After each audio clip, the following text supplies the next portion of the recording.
Happy Friday, everybody. 28 days until bow hunting season. This is my third time out warming up the muscles and doing 10 to 15 second holds to try to build up the muscles and find a way to control target panic, which is odd. I mean, I got to qualify this. I have never experienced target panic when I'm hunting. When you're up in a tree and there's only the one shot, then that's all you're thinking about is you're putting the tip of the arrow right on the deer, right at his heart, and you're tracking him, and you're not even thinking about panic. Something else goes on, and that whole will to release. Instead, it's more like you're savoring the moment. You're waiting for the optimal time, and your brain is processing all the information in a completely different way. You're hanging on. You don't even think about your muscles being tired, your back being tired, whether or not you're twisting in a weird position. None of that. You're only sitting there staring at the deer. You're squinting so he can't see your eyeballs, the whites. You're squinting so you're looking through your eyelashes, and you're putting the tip of the arrow on and just following him like a robot. That's what you're doing. But I still want to try to overcome it for practicing at a target. Then you get the target panic thing going on. It's weird. Freckle, what do you think? Freckles? Yeah, exactly. That's what I was thinking. So it's just more of the same today. I'm going to go through today. We're going to revisit string walking for different distances. I promised you guys that in the last video. Here we are at Blackwell. Good, there's nobody here, so I can take all the time in the world and I can set up multiple targets at different distances. We're going to shoot at 10, 20, 30, and 40 meter bags all in one sitting. And I'm going to walk through how you use string walking and my 2-number technique for approach for string walking to actually shoot at all of those distances seamlessly. In fact, if the more you study this method, guys, and the more you study string walking, I didn't invent string walking, not at all. I put together Olympic recurve archery and string walking and using the tip of the arrow for your front pin. I keep calling it a peep, but it's a front pin. That's all I'm responsible for. That's all I'm taking credit for in the Voteland shooting method, is putting those 3 things together. But 2 of them already existed, Olympic archery and string walking. But the approach that I use, I'll call it Voteland string walking. I've never seen anybody else use it. They're memorizing the gap for individual distances, and I don't do that. I memorize 2 numbers, the 20 meter gap or the 20 yard gap, and the 10 meter interval gap. How far do you adjust for every change in 10 meters of distance, longer or shorter? Those are the only 2 numbers that you need to memorize. And then just sitting there, holding your bow, you can look and say, I have a 40 meter shot. Start at 20, and then shorten the distance, a half a finger for 10, a half a finger for 20. And now I've got a 40 meter shot from 20. It's a 2-finger gap. That's it. You're done. You calculate, and it's seamless. It takes the time it took me to tell you this technique is how long I am sitting there with my fingers before I take my shot. And if it just so happens that day the wind is blowing, if it just so happens that day that the humidity is a little bit different, or even my limbs are a little tired, it does happen. Your limbs change from session to session. Then you make the initial adjustment for 40 meters. You say, here's 3-finger gap 20, go up a half finger for 30, up a half finger for 40, and then you just nudge it a little bit, just a little bit. You just memorize and say, let's try a little tweak. A little wider, a little shorter, and you make these minute little adjustments. And when you get it where you're dialed in for that day, then for that day, 40 meters, it's going to be 2 fingers plus a tiny little fraction or minus a tiny little fraction. It's so trivial, it's so easy to do, guys, you wouldn't believe it. Meanwhile, there's guys out there with the compound bows and they're twisting dials and things like that, and you hear them say, oh shit, and you know they went the wrong way, and now they don't even know. They've completely blown their calibration. They don't know what their pins are going to do. No idea. Me, it's either go up a little or down a little. Tiny little things. Let's go out and check this method.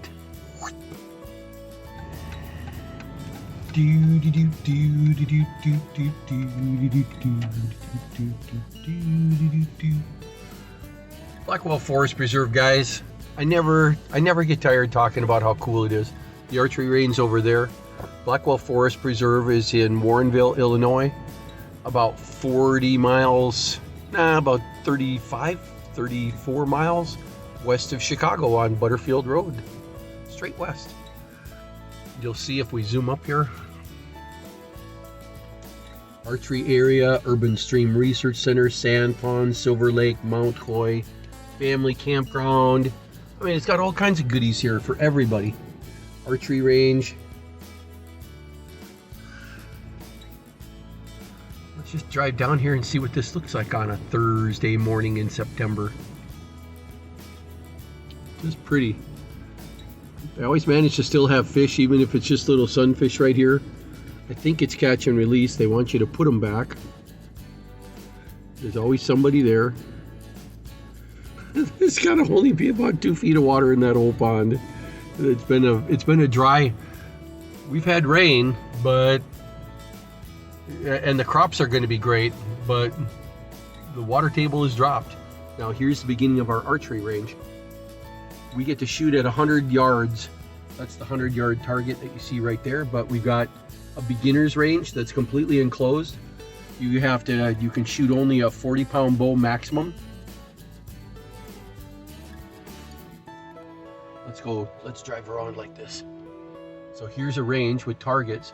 They can comfortably teach groups of 20 and even 30 kids here. They're shooting at 6 targets, 5 kids each. So you've got 20 to 30 yards here that you can shoot. Even places where the parents can watch, little observation decks. Then you've got the competitive field archery. I never understand why the hunters are here, because the hunters think in terms of yards, and all the yardage is all marked off in meters. So then they all scowl, and you could comfortably have 40 people shooting here against 1, 2, 3, 4, 5, 6, 7, 8, 9, 10 targets. You never have that many. There's only 3 to 5 to 6. And then we've got the hunter's range right here. And the hunter's range is set up in yards. So the yardage that you see, literally the yardage at the sea is yards, but there's only about 4 bags here at typically 20, 30, 40, and 50. And then we've got a couple of little pretend targets that are sitting in here. There used to be some actual stuffed animals, but people kept on stealing them, so now they just put bags up. But they're at your comfortable ranges. They're at 20, anywhere from 10 to 25 meters inside there, just to let people can hang their harnesses on the trees and shoot, stuff like that. Oh no, it's a really cool facility, and I'm blessed, not lucky, just blessed to be living so close to all of this. I only live 5 miles away, so grab a Starbucks and 6 minutes later you're ready to shoot. There are people that drive for an hour plus to get here, and they have to spend the whole day. I can come here and spend a half an hour and drive away guilt-free and not worry about it, because I can just come back 5 minutes later. I shoot a couple of times a day here, and you're going to see that. So if you get a chance, if you're living in the area, man, take advantage of this. Blackwell Forest Preserve. If you're living within 30 miles of this place, you should be here all the time. Let's go get set up for some practice.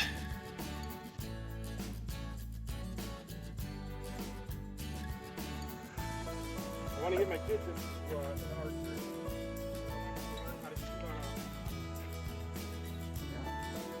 Well, this method can be taught in quite literally 30 seconds, 5 steps.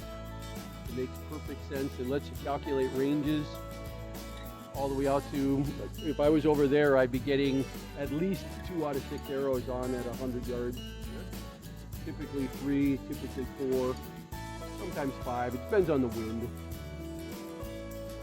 You're still releasing with your fingers, but it all makes sense. I end up, name's Mark, yours, James. All I did was find a way to replicate everything a compound bow has, to do it on a traditional bow. Front sight, a rear sight, and a mechanism for adjusting elevation with precision.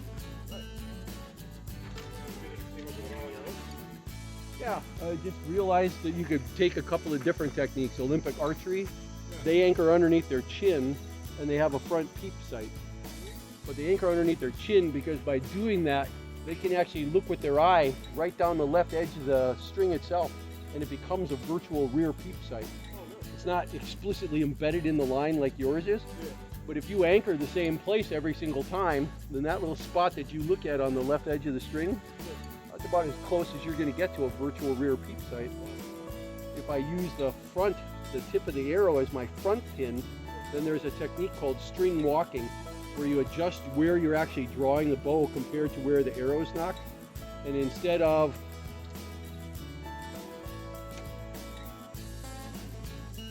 you adjust the range by adjusting the elevation of your arrow. Whether you realize it or not, you've got a set of pins here. You fix your rear anchor point and you look through different pins to get different elevations. Those different elevations are going to give you different ranges. But if you fix the front, then there's actually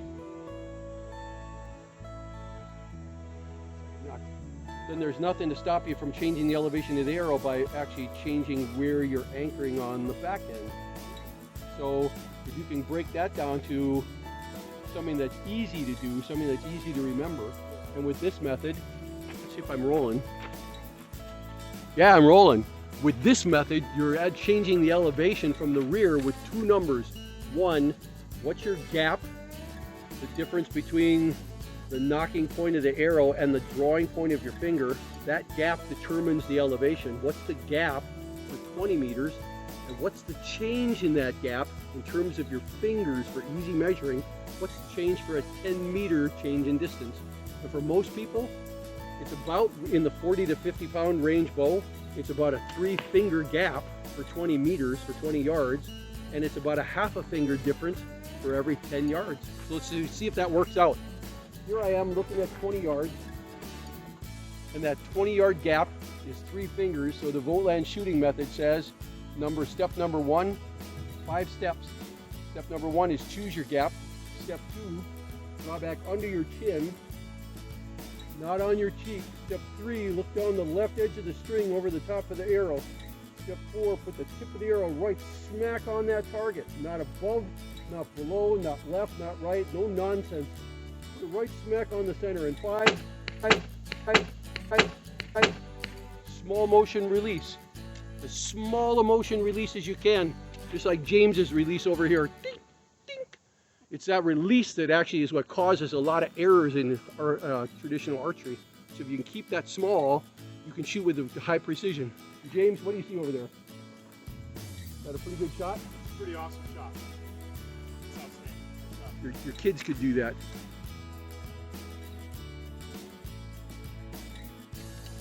Okay, that was more work than I thought.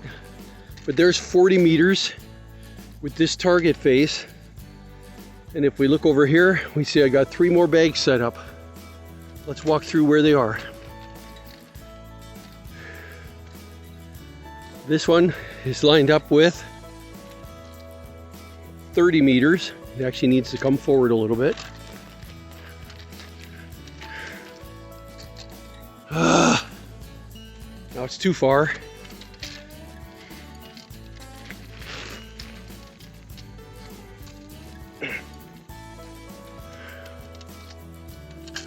Pretty good. You guys, you got to get these distances precise. You're here calibrating your fingers, like how many fingers, how many fractions, halves of a finger, quarters of a finger, even eighths of a finger. And yeah, you can be that precise. And that's going to, that precision is what's going to determine whether or not you're, dead nuts on, or whether or not you're 6 inches high or 6 inches low, even 2 inches high, 2 inches low. It's very precise. Let's look at the next one. Hi Freckles. This one looks really good at 20 meters.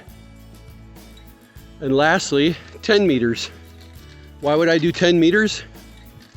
You never know when a deer is going to be walking somewhere between 10 and 20 meters under your stand. I've had deer come up, females with does, or does with fawns, come up and actually sniff and lick the aluminum on my ladder right underneath me. That's how close they can get. This last one, 10 meters. And now this one's got to get moved a little. There. Right there. What we're going to be able to show with this is that even for distances shorter than 20 meters, you can still use the Voteland shooting method, and Voteland string walking, and you still only need the 2 numbers. And for distances beyond 20 meters, you still only need the 2 numbers, the 20 meter gap and the 10 meter interval gap. It's just that for shorter distances, you're actually going to increase by a half a finger for every 10 meters. You're increasing for every reduction in 10 meters. So from 20 to 10, it's a 20 meter gap plus a half finger. For a 30 meter gap, it's 3 fingers, it's your 20 meter gap, and it's subtract a half a finger. For 40, subtract a half a finger. For 50, subtract a half a finger. It's as simple as that. Let's go see all this works. I'm gonna go set it up in the, I'm gonna go set the camera up in the tripod. Okay, there we are set up at 10, 20, 30, 40. And we're gonna look at Voteland string walking.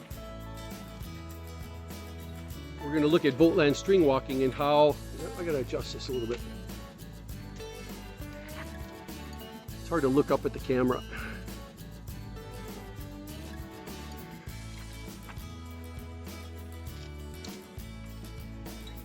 I want you looking over my shoulder, seeing what I'm doing.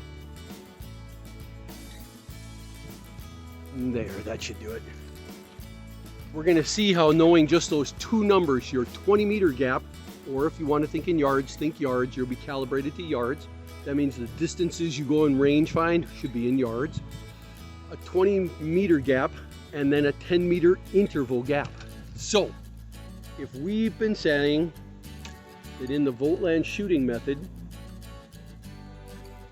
we use string walking.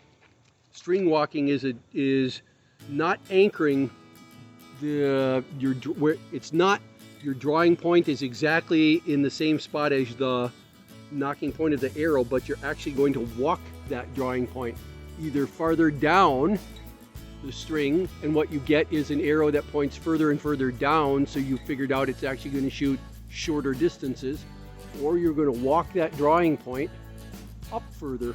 You're going to walk it from here for 10 meters, here for 20, here for 30, here for 40, here for 50, here for 60, here for 70, here for 80, here for 90, yeah, here for 100 meters. This is what my 100 meter shot looks like. And what you're seeing is that starting at about 10 meters, the gap looks like this. It's huge. The distance between the knocking point of the arrow and the drawing point of my finger, but I'm going to walk my drawing point up, up, up, pulling the back of the arrow down, down, down, changing the elevation of the arrow in order to give me longer and longer distances. And it gets a little crazy, but guys, it's actually possible. This is what my 110 meter gap looks like. 3 fingers over the top of the arrow. It can be done. This gets a little weird. 120, can it be done? Yes, but it does feel weird. It feels weird. So what have you got? You got a workable range, guys, from 10 meters all the way out to 90 and even 100 meters. You have precision, lots of precision below the string. What do I mean by lots of precision? You can adjust that gap by even a half of a finger, a quarter of a finger, even an eighth of a finger. But once you go over the top of the arrow, really it's 1 finger at a time, 2 fingers at a time. So really it's a 90 meter gap, 100 meter gap. It's really hard to try to come up with a partial. I've tried this. It's hard to pull. So there you are, 10 meters. You have a precise shooting mechanism that carries you from 10 meters all the way up to 80 below the arrow, 90 meters above the arrow, 100 meters above the arrow. That's as good as it gets. Let's go see how this works.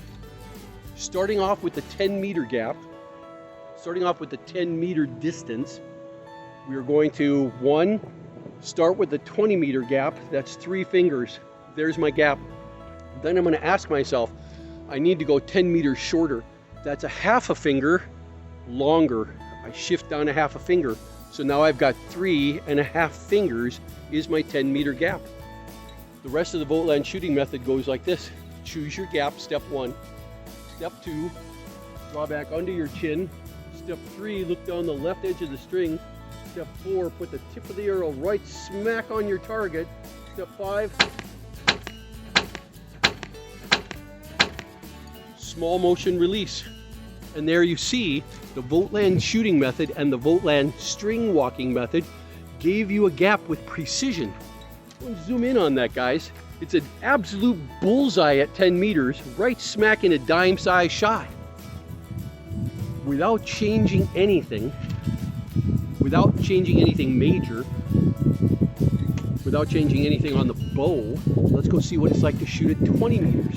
20 meters, the Voteland string walking method says, start with your 20-meter gap, 3 fingers, done. No correction for distance.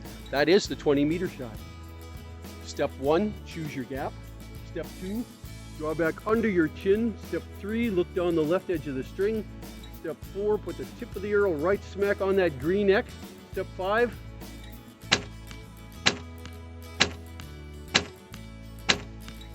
small motion release.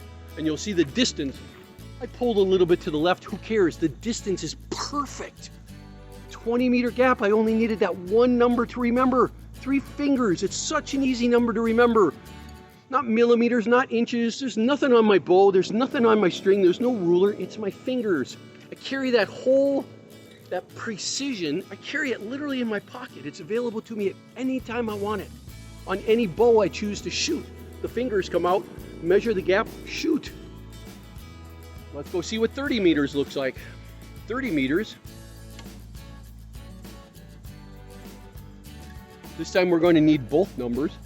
We start with the Voteland string walking method, 20-meter gap, 3 fingers. Then I make an adjustment. I need it to be 10 meters longer. I'm going to go up. I'm going to slide my fingers up until the middle of my thumb right here, my thumbnail actually is in the middle of that finger. I've reduced my gap by a half a finger. Let's see that again. I start with my 20-meter gap and I adjust 1/2 finger. There, I'm done. I'm done, just like that.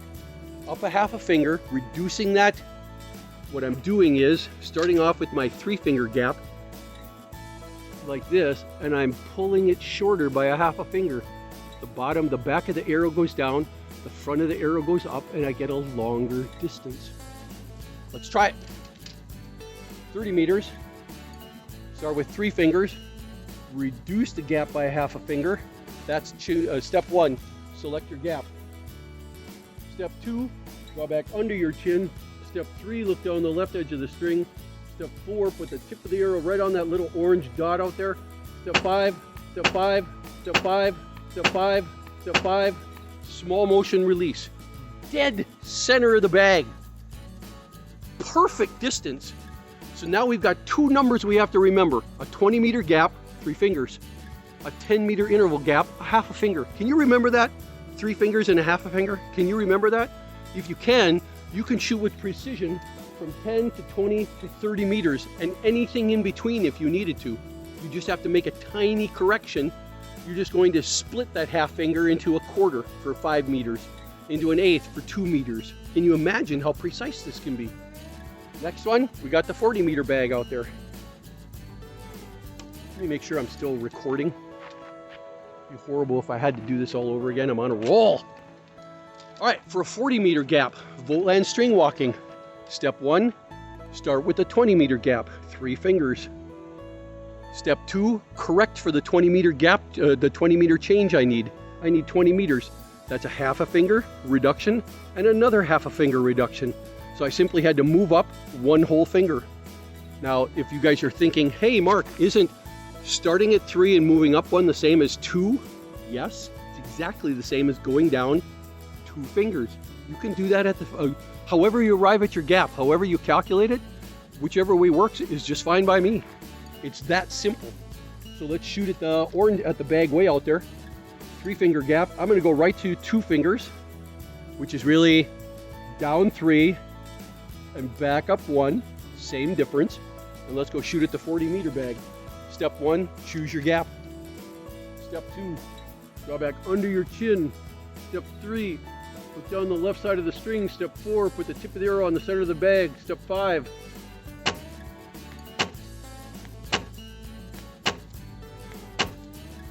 small motion release. You see how close I got to that little orange dot I was aiming at?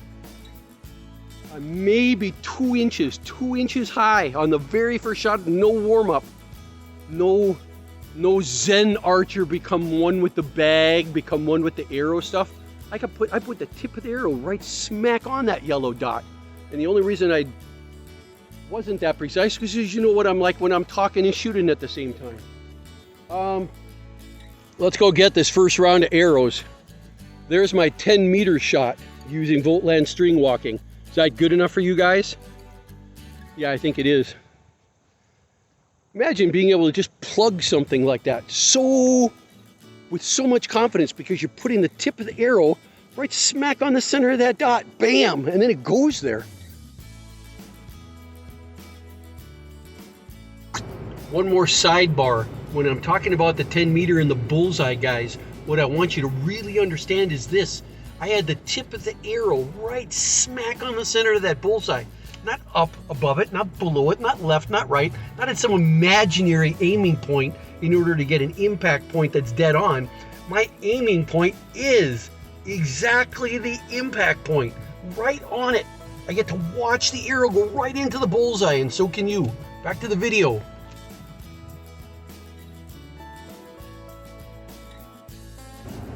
I just had an epiphany about my shooting method as I was reviewing the videos. I realized that the Voteland shooting method is the only archery shooting technique, shooting method that actually incorporates putting the tip of the arrow itself right smack on the target. There isn't another shooting method in the history of mankind. There isn't another shooting method across the world where you actually use the tip of the arrow and put it where you're hitting. Not above it, not below, not left, not right. You're putting it on the point that you're expecting to be the point of impact, the actual bullseye. Huh.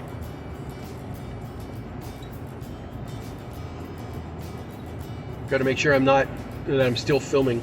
Those of you that are continuing to explore this method, you just came on my website, my channel. Go and ask yourself, what other method do you have? Olympic archery, you're putting a pin on the target, not the arrow tip.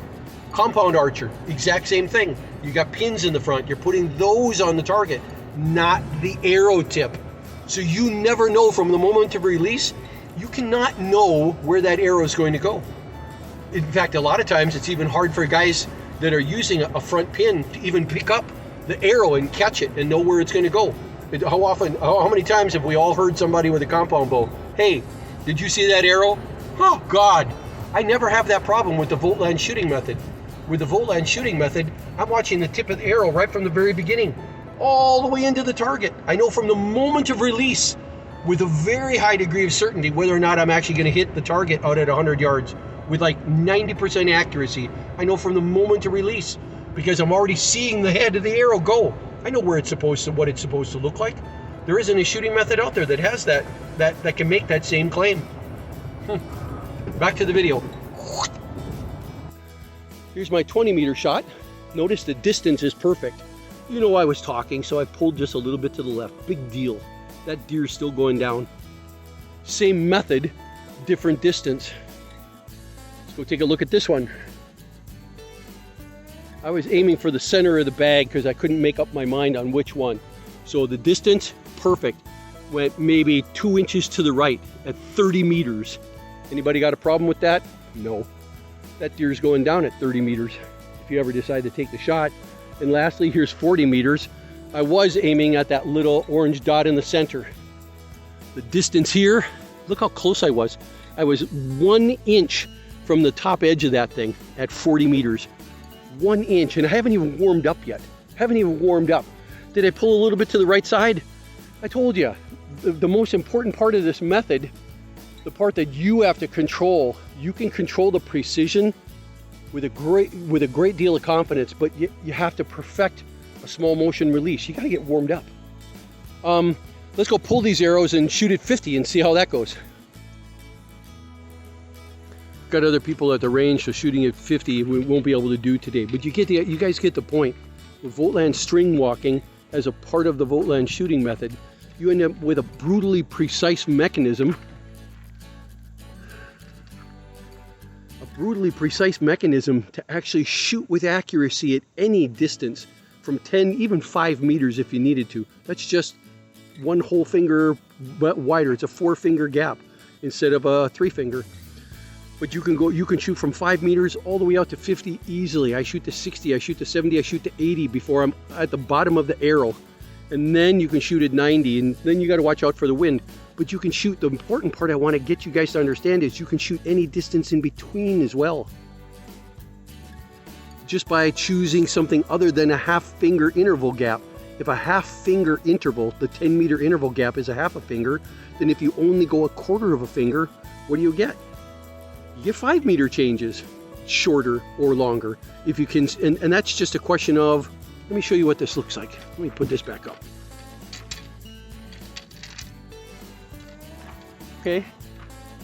Okay, here's what I did. I went out to the 20-meter bag and I rolled it one entire roll towards me. Now the bag's a little over 1 meter in diameter, which means one whole roll is pi d. Remember your geometry, guys? That's about 3 meters closer. It came in 3 meters, which means if it was sitting at 20, now it's sitting at 17. 17 is a weird distance, isn't it? Anybody got the gap memorized for 17? Me neither. But here's how you're going to calculate it.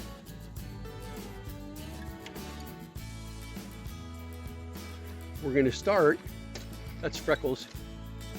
We're going to start with the 20-meter gap, 3 fingers, and then we're going to say it's closer by 3 meters. If I take a 1/2 finger, that's going to give me 10 meters. If I split that, that's going to give me 5. And if I split that again, that's going to give me 2.5. I can do that on my fingers. That goes pretty quick. So if I shift my finger down that much, I pretty much compensated for a 3-meter change in that distance from 20 meters. Let's see how it works. Step 1, choose your gap. Step 2, draw back under the chin. Step 3, look down the left edge of the string. Step 4, put the tip of the arrow right on the middle, right smack in the middle of that X. Step 5, step 5, step 5, step 5, step 5, small motion release. You know what I'm like when I'm talking and shooting, but you see I'm only about 1 inch off. Is that useful to have a 2-number method that you memorize, and now you can shoot at distances as precise as 17 meters instead of 20? You get the point. Go practice this, guys. I want to see you out there, especially that 71-year-old guy. I want you to go and practice adjusting for distances other than 20 meters. Start with 20, split it, go on a 1/2 finger for 10 meters, go on a 1/4 finger, split that for a 5-meter shot, split that again, you get 2.5 meters. If you're feeling really cocky, try splitting that again and tell me if you can come up with a 1/16 of a finger. You can come up with a finger, you can come up with an 1/8. Let me go around here. Let's see, right there. You can come up with a finger, you can come up with a 1/2 of a finger. Gosh, this is hard to see. There. You can come up with a 1/2 of a finger, you can come up with a 1/4 of a finger, you can come up with an 1/8 of a finger. That's your 2.5 meter distance change. And you could even split that if you needed to. That's a, what did I say? Finger, 1/2 finger, 1/4 finger, 1/8 finger, 1/16 of a finger. You can actually split and shoot with precision. So if I shot there and I shot like 3 or 4 times and I noticed I was consistently 1 inch high, what am I going to do? I'm going to ease up just a little bit, like a 1/16 of a finger. Very simple to do. Even in competition, everybody makes that adjustment. It's just a little nudge. You might actually even be looking at a wrap, an actual wrap on your string at that point, and say, I'm going to go to an 1/8 of a finger, and then I'm going to go up 1 wrap. There's your precision. That's the only time you need the wraps on your bow. Let's shoot one more here. We're going to start with, oh, my notching point is moving. We're going to start with 3 fingers, 20, and then we're going to make an adjustment. There's a 1/2 of a finger. That's too much. So I'm going to actually, we're going to go, start at 3 fingers. We're going to go down for 10, split it for 5, split it again for 2.5, and there's my 2.5 finger gap for 17 meters. Step 2, draw back under your chin, not your cheek. Step 3, look down the left edge of the string at your rear peep sight. Step 4, with the tip of the arrow right smack on the target. That's your front pin. Step 5, 5, 5, 5, 5. Small motion release, and it goes right in. That's it for today. We'll see you out there. Cut.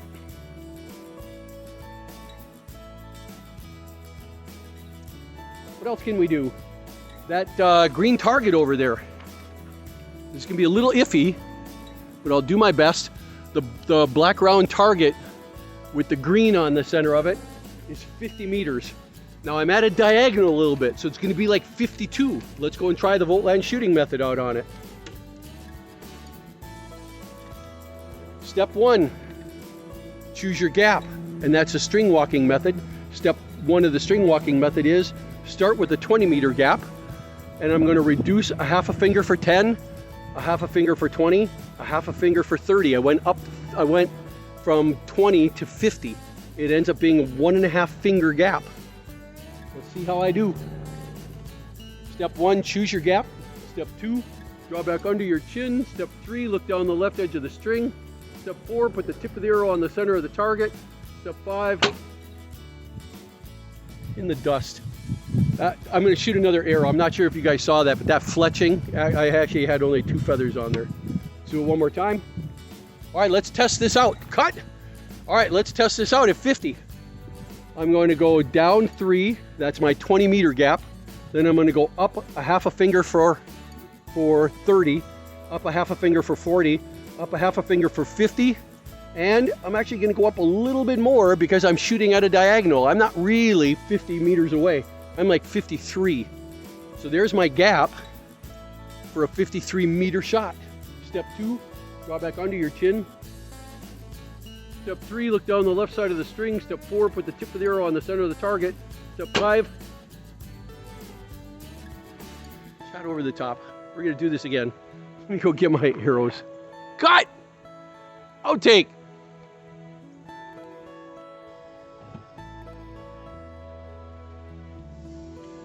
Side note, I want to make a point here, guys. You just saw me shoot with supreme confidence at 40 meters. I'm not hoping that I'm going to hit the bag. I'm hoping that I'm going to hit a little dot this big at 40 meters. How'd you like to shoot with that much confidence? Because you're putting the tip of the arrow right smack on that target. You're not wondering and hoping if you got the gap wrong, if your aiming point is different from your impact point, if you had 30 shots to practice and get a gap before you actually took a shot at that bag. I just hauled off and shot at it. Tip of the arrow right smack on the target. How'd you like to shoot with that level of confidence at every single distance from 5 meters all the way out to 80? That's what this method is all about.